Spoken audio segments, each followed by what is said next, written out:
This is CG Ruthless Sports. I will be brutally honest. Ain't nothing but being brutally honest. Coming at you with another video.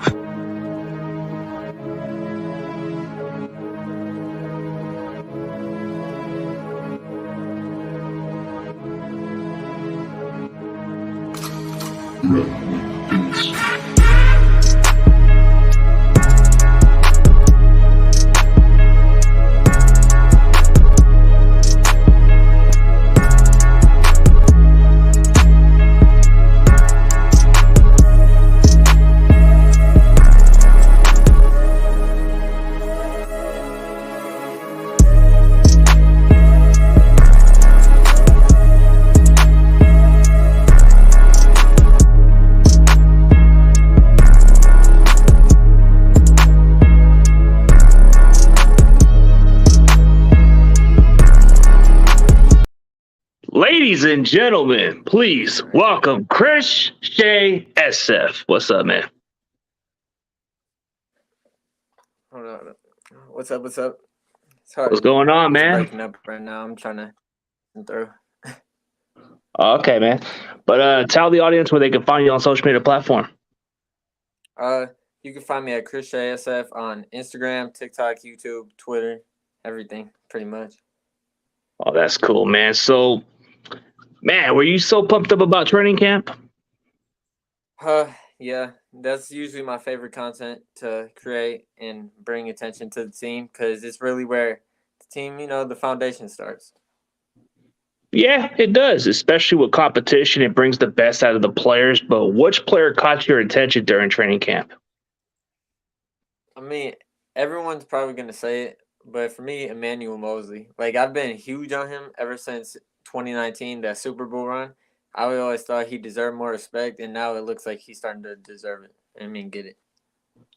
Oh, yeah. One of the most underrated players on our roster. Like, he doesn't get much talked about. Like, this guy is a solid tackler, very physical. He plays bigger than his size. And, I mean, he's finally getting his opportunity to be a starter because he's been a starter, like, the last couple of seasons after 2019. So it's like when he came into the role to cover OBJ again, like on a Monday Night Football, this was kind of like, oh man, we're going to be stuck with this backup guy because we didn't know what to expect. And then when we saw him played against OBJ, the rest was history. We started counting on this guy at some point.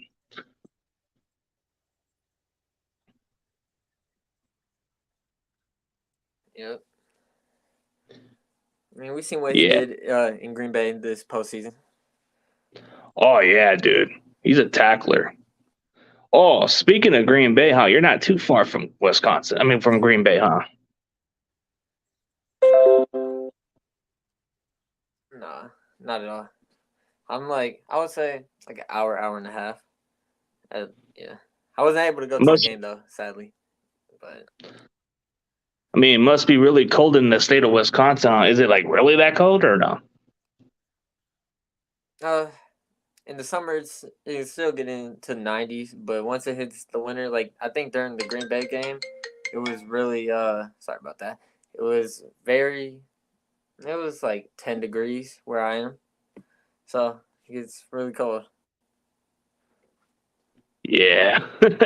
Hey, shout out to the network, man. This is the NFC West network that I do also. But yeah, huge shout out.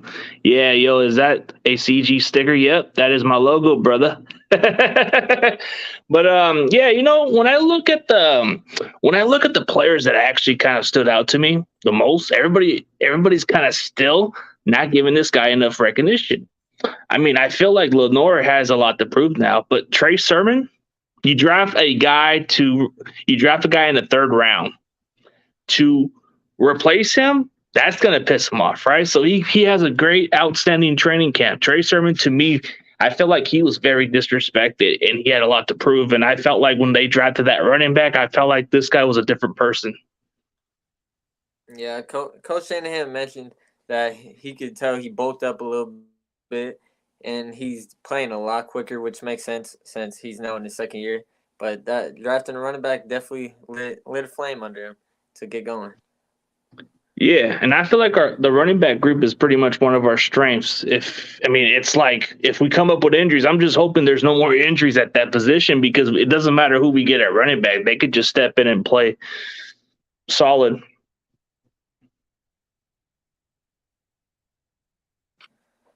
Yeah, that's true. That's true. I mean, I feel like Ty Davis Price. I mean, he's definitely gonna make the roster. They drafted him in third round, but I feel like Hasty might be the odd one out that might get cut.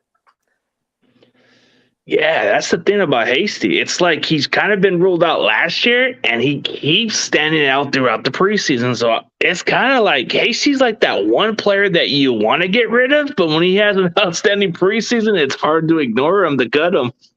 I mean, I mean, he had a last good training camp. The last day of training camp, he had a really good run. yeah, and he has the most experience out of any of the running backs on the team. So it's probably gonna come down between him and Jordan Mason because I feel like Jeff Wilson's one of those guys where it's like he even though everyone's saying he might get cut, I feel like he's one of the guys that the coaches love. Yeah, Jeff Wilson seems more like a loyalty guy, and he's a good receiving back also. So when you know the system, you're going to stay around. But it wouldn't surprise me if they actually decide to like go another direction and get this Jordan Mason kid a chance. But if he keeps sending out throughout the preseason, this wouldn't shock me. But when you look at the depth chart, I know offensive line kind of seems like a little bit of our concern with the interior position because the center spot is more concerning than the other spots. I mean, because if we can just get the center figured out, I feel like this line's going to be solid. Yeah, it's really Jake Brendel and Brunskill. It's I don't know. It's been an interesting battle there because it seems like from what I'm hearing, people don't think any of them are starting capable. So we'll see how that processes through the season.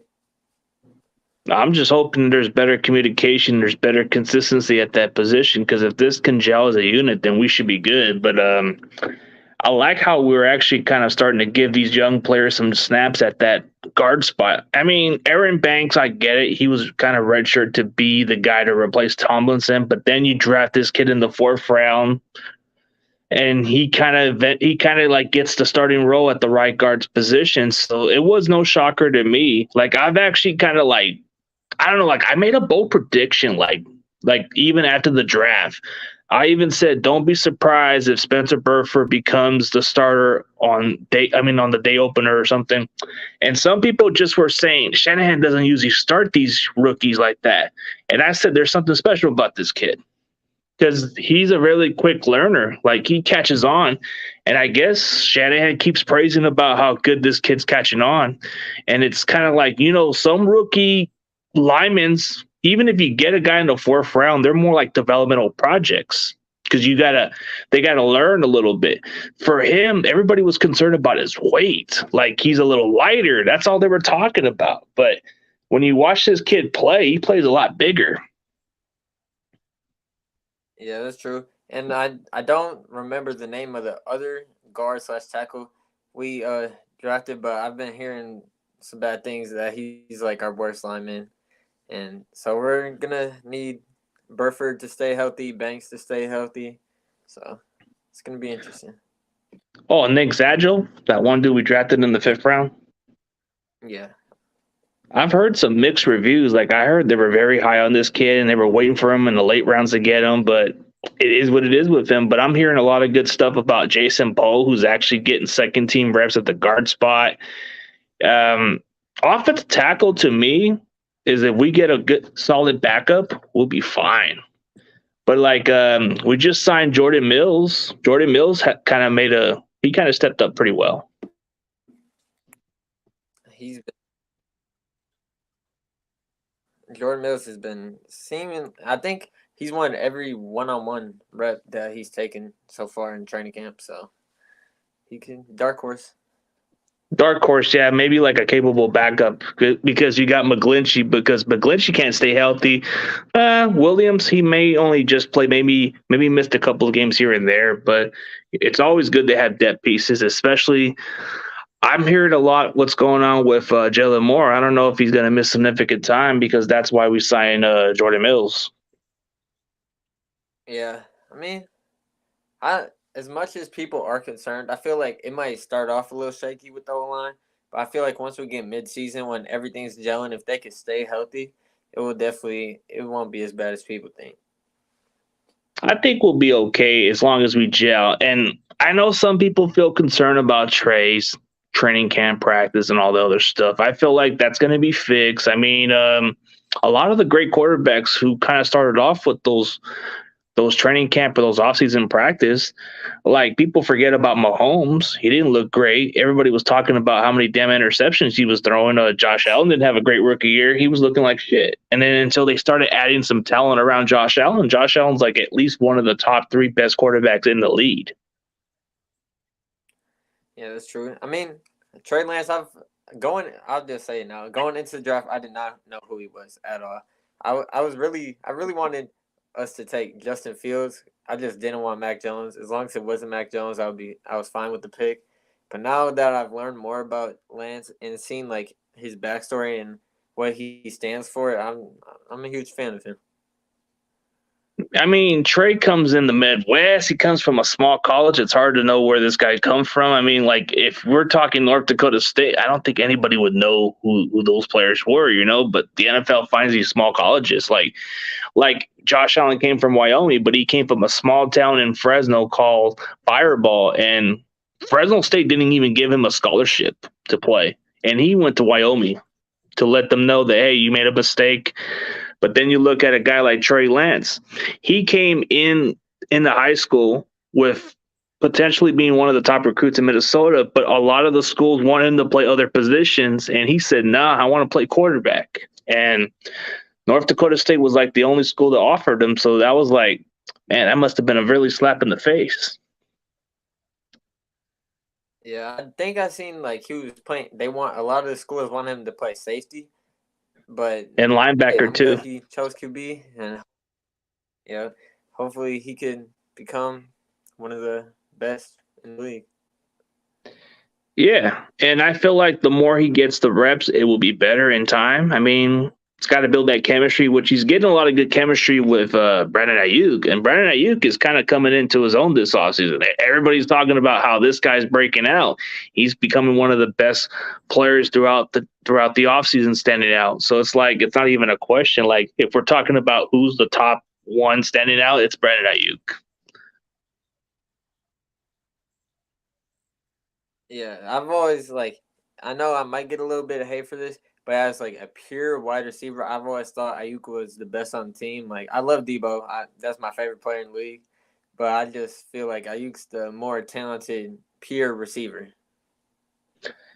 As far as like a route runner and a guy with long arms, yeah, he's got the natural ability. Like I've seen comparisons with him as like another Robert Woods or a Devontae Adams type clone, and that's probably what explains why the Packers are trying to move up to get him, and we moved up to the Viking spot to get him. So that kind of shows how we value this guy.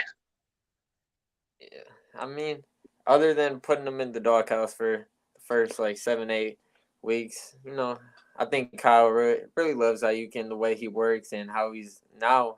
I'm hearing that like he's one of the more like vocal leaders on the team, which is good to see going into like his ending of his contract in a couple years. So maybe he'll give us a little discount. Well, this is definitely the year where he definitely has to prove it. Usually in the third year, this is where they actually have to prove and have a contract year because a lot of players that play in their third year, this is pretty much like, hey, I got to prove it this year. Yeah, we seen that with Debo, and it could go either, just like how Jalen Hurd went or Debo went, and it just depends on how hard you work. I mean, if we're going with Jalen Hurd, the guy never was able to stay healthy, but he had the unique skill set, and it was just if he can't stay healthy, there's nothing we can do about it. But we found somebody that he got replaced in college with and got replaced in San Francisco also. So we found that guy in the 7th round, but he did play in the same college as him, and then he's the one that took his spot, and he wanted to play wide receiver instead of running back, and I think they said, now we got Jennings over there, and I guess he was looking behind his back, realizing, oh man, not that guy again. Because, it's kind of like at first, You would have thought, man, we got this kid in the 7th round, but he ends up being exactly what Jalen Hurts was supposed to be, a reliable target on a 3rd down, red zone threat, got the size, got the physicality. This guy's got a dog mentality. This guy comes into the league disrespected because they getting him in the 7th round. Yeah, I've been a huge fan of Juwan Jennings for a while, going back into his rookie year. He wasn't able to stay healthy; he was out for the whole year. But going into last year, seeing camp. I can't remember correctly, but if I remember, he had an okay camp. It wasn't like where he like stood out. That's why like Sanu was the starter, but towards the middle of the year, you could tell he was getting traction to become that third starter, and now he is. Yeah, and that's what's so good about him because he's got the 6'3" frame. He's a good possession receiver, good blocker, and he's very physical. But what's even interesting is Ray Ray McLeod. I'm hearing a lot of buzz about this guy. He's coming from being a gadget player to being somebody who could be consistent also. So and then you got him as a return man. Then a lot of the wide receivers we got is like we got one with speed like Danny Gray. Danny Gray's got that 4.3 speed that just takes it to the next level. Malik Turner's like that one reliable depth chart that you can definitely put in your lineup in case injuries happen. He looks like a solid contributor right there. Yeah, Malik Turner. I know they just brought in Willie Snead. Haven't heard much about him, but maybe he'll make the team. But Ray Ray McLeod, I just heard huge praise from Shanahan. During his presser, he was talking about how they brought him in strictly to be a receiver, but then they watched the film on him being a specialist and a returner, and they really love what they seen there. So he's looking to be the starter. Well, he's pushing for more snaps. They're going to use him more as a gadget player, maybe use him on certain plays where he can be utilized the most. Like when you watch him play, he's a good return man, but there's like some good ways how you can use him, like in those jet sweeps. That guy's very effective. Yeah, and they could even use him as like a decoy because like just his pure speed. Like I know he's faster than Jennings, Ayuk probably most likely, but McLeod has been. I don't know. He's been the standout too, even though he was a little injured to begin training camp, but he really bounced back after his injury. Yeah, he was a little injured, but then he just shaked it off and did okay. And then you look at the rest of the other receivers. We got Danny Gray, this speedster. He's kind of catching on a little bit too. So it's like this year's wide receiver core feels a lot better than the previous years because when we had some wide receivers, it's just like you only had about 3 guys who stood out, but then later Jennings became his own guy, and that's what mattered. Eventually, he started to develop and become late in the season to be the guy to step in. But this year, I feel like there's like about 4 or 5 damn good receivers that can step into, or even the 6th guy.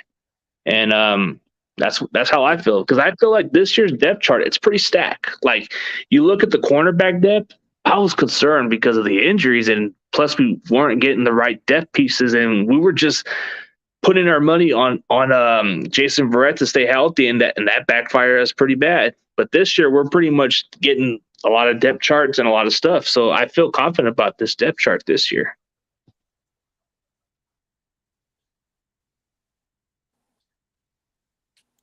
Yeah, yeah. I feel like going into the offseason, they really wanted to prioritize getting more depth around the team, and I mean, you were talking about like 4 or 5 guys on for receiver. I could see 4. I'm not sold on Danny Gray yet because he's more of like Travis Benjamin to be honest, like just a speed guy. But he's young, so he can learn and develop into more than just a speed guy. And I know you mentioned you're a fan of Lenore, and I was a fan of Lenore too. And then Amber came in, but honestly, through like the first 3 weeks, I didn't think Lenore was doing terrible. I mean, you could see he was an undersized guy, but I didn't think he was doing terrible. But they coaches are coaches. Yeah, Lenore's got talent. He kind of stood out the last few weeks, so the last few days. So he's kind of been stepping into his own. I definitely give a shout out to one of the Bears fans, Jonah Fifney, one of my loyal subscribers. He's a good dude. Definitely looking forward to the season opener when we play his Bears. But yeah, Lenore, we got some solid depth. Samuel Womack, the guy we just drafted in the 5th round, he's kind of looking like a guy who can just step in and be a starter opening day. But it's like, man, we find some guys that can play the slot. So what do you think of Samuel Womack? Uh, when I first seen, I couldn't find a bunch of tape because he's another guy coming from a smaller school. But I've heard, I mean, he's been in and out for first team reps, and he's been just doing his job. He hasn't like done like too much of like making plays on the ball, but he's doing his job. He's covering the guys. He has that speed too. That's what really stuck out to me. His speed. He's faster than what K1 was last year. So I'm hoping if he fine tunes some mechanics, he could be right up there. We want to be up there one day. Yeah. Man, Moses, I get it. He criticizes this guy, but he's a big Quattrez Knight fan. So we've been hearing a little bit about Quattrez Knight having a little bit too. So a lot of the cornerback depth is pretty damn good. Like you look at a guy we just drafted, Tyreek Castrofield. This guy has potential, but this is where he's actually more sold on Womack because his technique is what. Well, wait, CG. It's sold on Womack. His technique is what I question, but it gets better with proper coaching. If I'm being honest, like the more we get the proper coaching with guys like Womack has that long arms, like a Sherman arm length, and he even though he's 5'9", but he has those long arms. And usually the guys with long arms, they have something to reach for, right? Yeah, I mean that could come back to bite you, but no, if you just like Moses said, the technique is definitely his biggest question, and as our DB coaches have developed Emmanuel Mosley, they could do the same with Will Mack. Yeah, I think Moses would be a better DB coach than the one we got right now. I mean, last year we didn't have much picks. I mean, Yeah. but I feel like this year's secondary, there's a lot of talent. Like even if we were to go with our second team cornerbacks, I feel like there's guys that can step in. Like I know there's a little bit of question mark with Abry Thomas. I know he kind of had a little terrible week and it's not looking good, but we know what he can do late in the season. So he might have long arms but speed, but without the technique, speed won't matter. That's true. You gotta have the technique to play that position.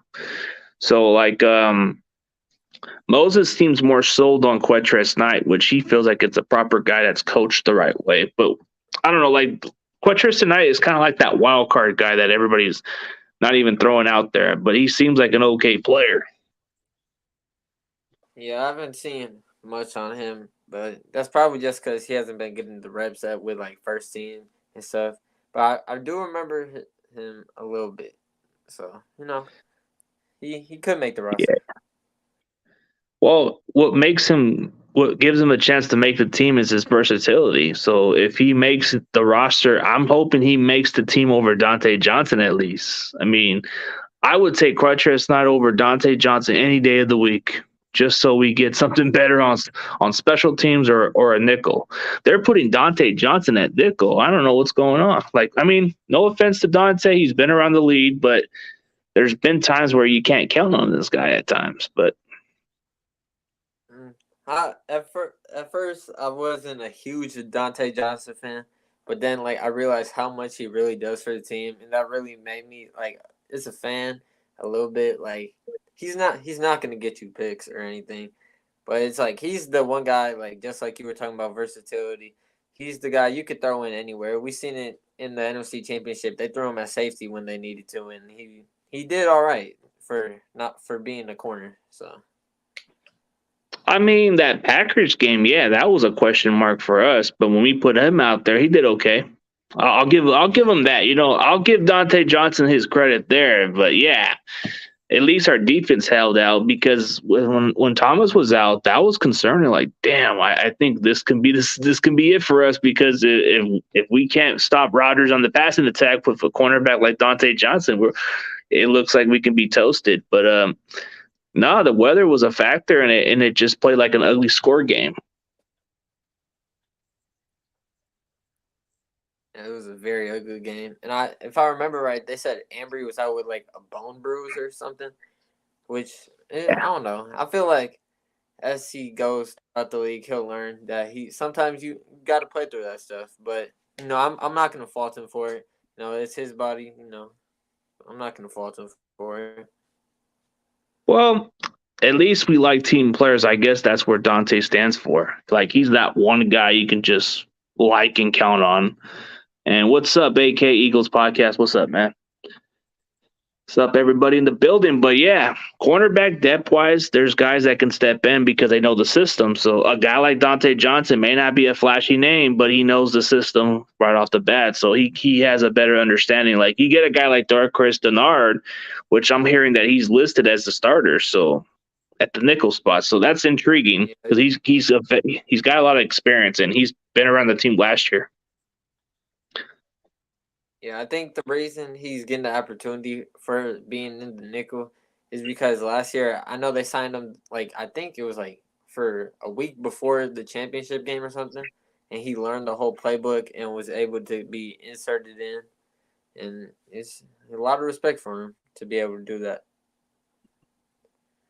Yeah, we got him. I think we activated him on the practice squad because he was on our practice squad that year. Yeah.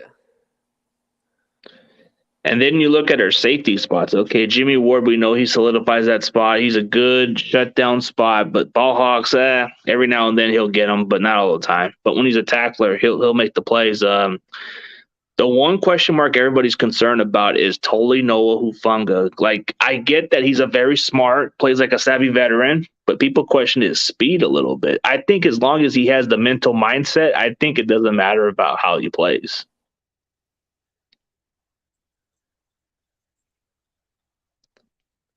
Yeah, I feel like our defense is gonna be like so good in every other position that it might like hide the fact that he's back there. Like I'm a huge Tart fan. That's just me. But Hufanga, it was interesting because I know in the beginning of camp he was getting all the first team reps, but then like the second week came around, Tarvarius Moore started getting inserted there at the other safety spot. So I'm interested to see if Moore balls out in the preseason, if he could possibly take that spot. Tavarius Moore does give you a lot of speed. Like he runs a 4.3 speed. He's got that 6'2" frame. He's got some ball hawk skills. He just hasn't been displayed or played much of that role. Like if I remember correctly, he did make an interception in that Super Bowl where he got the interception for Mahomes that day. Yeah. Yeah, I think it was the tip one, but I mean he's coming off I think a torn Achilles or a ruptured Achilles, but so we'll see how that plays out. Yeah. Hey, what's up, David? He would shout out to one of my loyal followers. Definitely saying what's up to you. But he believes Hufanga's got good game speed, which I think game speed makes a huge difference because the game gets slow for you and it gets easier. So a guy like Hufanga, he plays like a savvy veteran, and he's learned from a guy like Troy Polamalu. So when a guy like Polamalu trains you and gives you the mental mindset of the game and how to play at the next level, that's going to give you the huge advantage at times because Hufanga is a humble individual and he's a quick learner. So that's what I like about him. Even though he runs a 4.6, I don't really care because look at Jashawn Golston. Golston ran a 4.6 and he was a big playmaker for us. But who am I to judge? I like to see a guy who can play consistent better. I mean that's what people say a lot like recently about Kyle Hamilton.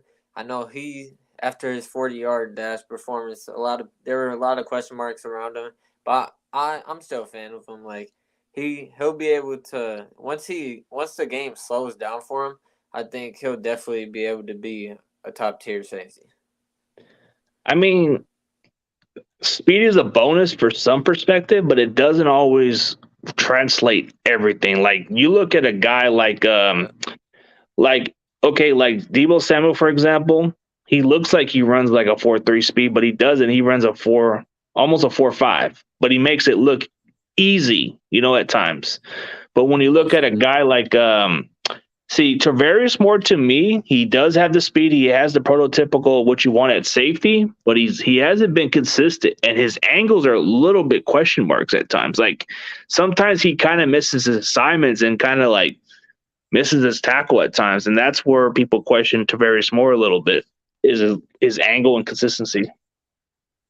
I mean, for the most part, though, the only like real action we've seen from him, because I know last year he was hurt, and throughout 2020 he was in and out the lineup, but it was his rookie year, and he, like you said, he got a pick in the Super Bowl. He showed up when it mattered. That's what we're hoping for. Like he can be one of those role players that steps in and makes that key play, like even in the playoffs or even in that Super Bowl. Doesn't matter. Like as long as we make those key plays. But I like how we are building our team, and special teams does kind of get underappreciated in football because you got all three phases of the game. And what really won us that playoff game against the Packers was special teams. And that was a huge part, and it's weird. And I know it might seem like I was making it up when I was watching the game with my brother, and I was like, right when it was like fourth down, I was like, I just have a feeling we're gonna make a play here. I just had that feeling, or I was like, I have a feeling we're gonna make a play, but I was definitely like, we need to make a play because I didn't really trust Jimmy to go down and score with I think it was like 4 minutes left. So I mean, there was just not enough time left. I think there was like 5 or 6 minutes on the clock, and we had a chance to make a key stop. And then when we got that block punt, that was momentum. The game was tied, and then we made a key stop on Rodgers on a fourth down situation, which was smart by Hufunga. He actually did pretty good on that one coverage play. And that's what made the key factor. And then after we got the ball, Jimmy moved the ball down the field to where it was good enough to be in field goal range, and that's where we won the game. But I think pretty much it was special teams right off the bat. And huge shout out to Brian Cope, good supporter of the channel. And Cardcast, you definitely need to collaborate with this guy. Really good Niners content creator from the East Coast. Like, hey, you definitely guys need to catch up at Talk Niners, man. This guy's a good dude. I know with the Packers playoff game, a lot of people, a lot of people don't like Tart after the championship game, but he might have saved our season with that end of the half play on Aaron Jones when Aaron Jones got wide open on a little wheel route. He ran all the way from the opposite end of the field to go make the tackle, and that obviously led to Jimmy Ward blocking the field goal. Yeah, Jaquaski Tart, for whatever reason, he is very underrated. But yeah, you can say one play that kind of hurt us. But I don't really look at Tart like in that way. I mean, it is what it is. He's just a good box safety, a solid cover guy. Not your flashy ball hawker, but he does get his moments. I think for the Eagles, they got themselves a solid player. And as far as going forward, this is the only question mark is can Hufunga step in and be the guy? And I think he will. It's just the more he plays, which he plays like a savvy veteran. So I like that about Hufunga. He just has that 10-year veteran mentality. Like he plays like he's been there before. Yeah, that's definitely our biggest question mark on the defensive side of the ball. That and probably I haven't really seen a lot of people question Drake Jackson, but they shouldn't. I think he has a good body. Like obviously he came into camp in shape, but I know he showed up to OTAs like a little out of shape. But his college forced him to be like 260 to play a certain way, and then the draft it was like a week later OTAs were so he didn't have the time to cut down the 25 pounds that the 49ers wanted him to cut down. I think they wanted him to add some weight because he's going to play the edge rush. Because when he was playing in college, they put him at a place to where he played linebacker, some hybrid roles. They made him drop like 20 pounds of weight. And he's got some athletic traits. This guy runs a 4.5 from UFC. If not for the poor coaching at UFC, this kid would have been a top 10 pick. Like the fact that he slid in the 61 pick and we didn't have to trade up a spot to get this kid, that is a steal.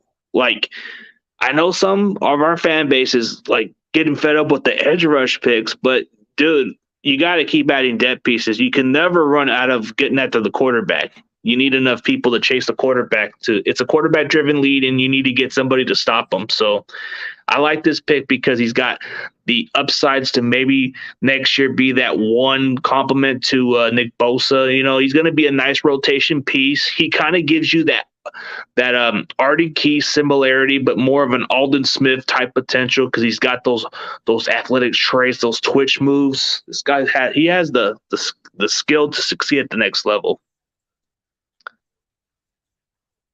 Yeah, I know a lot of people were talking about his natural bend going into well rushing the passer. And I seen Samson Ebukam.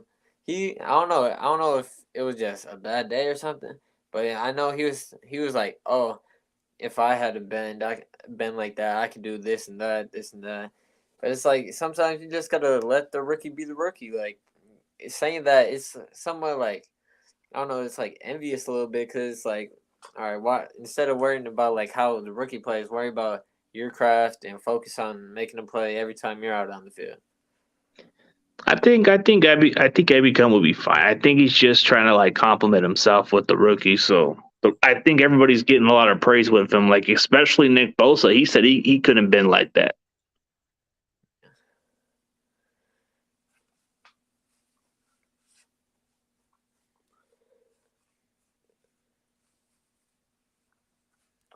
So, how are you feeling about Trey Lance? Well, I feel like it's going to be like a learning experience for him. I think what makes it even good about it is if for whatever reason he doesn't have to do too much. All he has to do is just play a role as being a game manager. If he has his opportunities to throw more of the passes, I think that will be some games where he could be the guy. But I feel like with the better supporting cast like we had with Jimmy Garoppolo, it's pretty much going to be similar, but more better. I feel like he's going to do something that Jimmy couldn't do, move out of the pocket a little bit more, take some time to find that open receiver or throw in that tight window to where the defender can't get it and the receiver catches it right on that tight spiral, whatever it is.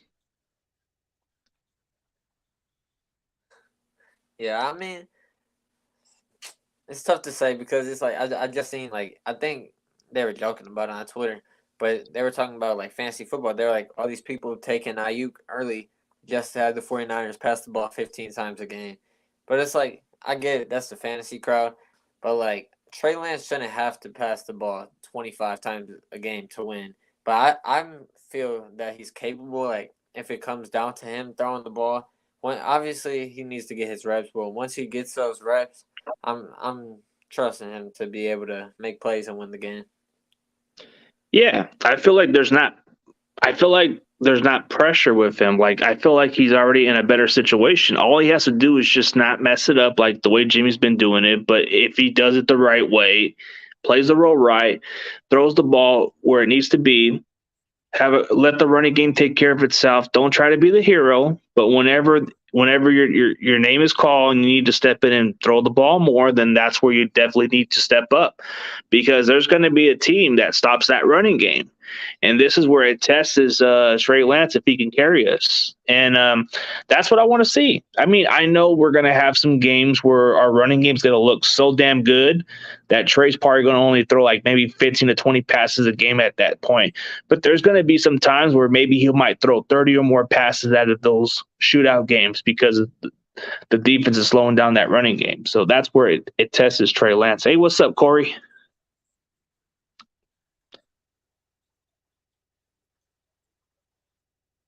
Yeah, we have a couple of those games this year. Like some already in the schedule. I can look at like the Chargers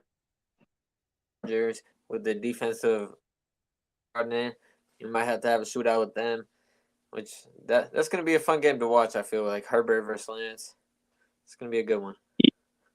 Yeah, I think Chargers, you get in a shootout. Kansas City, you're going to get a shootout because of Mahomes. The one that everybody kind of questions a little bit, like you got Denver, you might want to win a shootout with. The Raiders, it's kind of like if you play your best game, you might have your dominant game, but we'll see. Maybe a shootout too. That's just a 50-50 with them because I don't know which team we're getting. But when you look at the rest of the teams, Miami Dolphins, all we got to do is just run the ball, establish the way we've been running the ball, and we'll be able to out scheme McDaniel because we know him pretty well. Let's see. You look at the rest of the matchups, like The Washington football, like the Commanders, it's like they're still a rebuilding team. We just established our time of possession, established the running game, or establish some ways to help Trey Lance elevate the passing game a little bit, and it'd be interesting. Yeah, I mean, I feel like for us to have a successful season, we just gotta win the games that we're supposed to win. Like all the if we steal like say two from the AFC West and win the games we're supposed to win, that's like 11, 12 wins right there alone. So hopefully Lance just plays. I mean, we don't want him to play like Jimmy, but be like a game manager when he has to, like Jimmy was. Yeah, at least play the smart part where it doesn't need to be the hero type of thing, you know. But there's gonna be one of those games where it's gonna have to come down to it. So maybe you might want to. Maybe it might come down to maybe the Rams too, because the Rams they're building a defense too, and you're gonna have to compete with Stafford and them, and you have to compete in the shootout. But I know we've had their numbers, but that can be a team that we definitely might need a win in a shootout with too.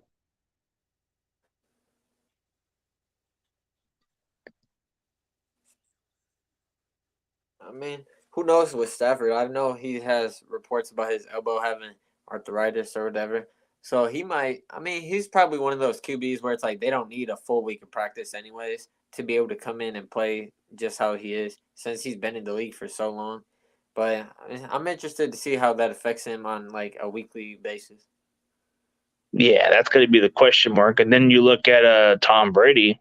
I think out of all the teams, I think this one could be the tough schedule because we haven't played Tampa Bay with Brady, and Brady's always, I don't know. I mean, Brady hasn't slowed down one bit. No, he hasn't slowed down, but his team's been. I think Ryan Jensen just went down for the year early in training camp. Now today, their backup center went down holding like a lower leg injury too, so they might be down to a third string center, and that's not gonna be good. No matter who you have at QB.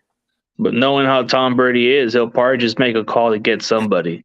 That's just how Tom Brady does business. He does it like the LeBron James business way. Like he's going to get somebody. Yeah, they'll find someone to fill the role. I mean, they just got Julio. They'll probably Yeah. get Gronk by the end of the season too. Ooh, that would be interesting. When is the first game you will be? I don't know. I probably won't be calling play by plays as much because of my work schedule. But yeah. And everybody's excited about the preseason. I'm just excited to see what Trey can do and what this entire defense and this offense can do. You know, that's what we're looking forward to. But as far as all of that, man, what are you looking forward to in this preseason game? For week one. Yeah. Uh, honestly, I'm looking at. I know people hate on him, but I'm looking to see how Ambry Thomas does in game. Like he might be one of those players where it's like they elevate their game in the actual game instead of practice. So I'm really looking at the backup secondary. I know we were talking about them earlier, but it's really just a bunch of young guys out there. So it's really gonna show who can show up and play. Yeah. That's somebody that definitely is because he hasn't looked quite well in training camp the last few days. So that's somebody we definitely want to see if he can step it up. The one player that I'm really excited to see is Trey Sermon. I feel like I want to see if this translates into the game because all this workout during this off season and all this looking good in practice, I want to see if Trey Sermon can turn those Jets up to another level. You know? Yeah, I mean that's also going to be interesting to see, seeing the battle between Hasty, Sermon, Wilson, all of them. I mean, we know for sure Mitchell's going to be on the team. That's set in stone. But to see who our running back two is going to be, that's also going to be an interesting battle. And it's going to take, I think, all 3 weeks to decide. It's not just going to be a 1 week decision. It's going to take a while, but it looks like Jeff Wilson's got the second team lead right now. But Trey Sermon could make his case, and then maybe Ty Davis Price. We'll see. Yeah, we'll see how that plays out. Uh, Probably. I want to see Kinlaw if he does play. I know they were talking about he might not play, but if he does play, I want to see how he could do and see if he could get through maybe a quarter of play. Yeah, that's going to be something interesting to watch, see how he does and see how he reacts to that knee issue. But yeah, so that's what I'm pumped up about. But definitely appreciate you being on the show, bro. It's definitely been a blast. Maybe down the road we can definitely catch up. But tell everybody where they can find you again, and then we can end it on the high note, man. All right, you can find me at ChrisSheaSF on Instagram, Twitter, TikTok, YouTube. I do have a website called allthingsniners.com, but if you don't have to go check that out, but that's just something I do on the side. I do write articles here and there. But I appreciate you having me on the show. Yeah, for sure. For everybody else that follows my channel, go check out Chris Shea SF. Good up and coming Niners content creator. If any of you guys are a Niners content creator, go definitely collaborate with this guy. He's a very smart guy, and you play football, right? Yeah, I just before the show, I just got home from practice like 10 minutes before the show, and I was it's interesting because I know people were talking about Trey Lance. He broke his finger as a QB last year, and how he talked about how that affected him. I broke my finger like a month ago, and I played QB, so I know the struggles of that. Oh, he's asking who's your favorite player. My favorite player. I mean, on the Niners, it's Debo Samuel. Like I've loved him since 2019, since when we drafted him. But like outside of the Niners, I would probably say Josh Allen, just because he's a small school kid and he can do it all. Yeah, that's a good one, man. Yeah, I like Josh Allen. You can't go wrong with it. But I mean, it is what it is, bro. But hey, definitely looking forward to seeing you around, bro. Hopefully, you grow your channel once again, bro. You've been doing pretty good. But I definitely appreciate you. I'm going to end this on a high note. For everybody else, thank you guys for attending. And go check out my guy, Chris Shea SF. So I'll definitely share it through the community tab so you guys can sub them and go check them out. But see you guys later. Appreciate it. Peace.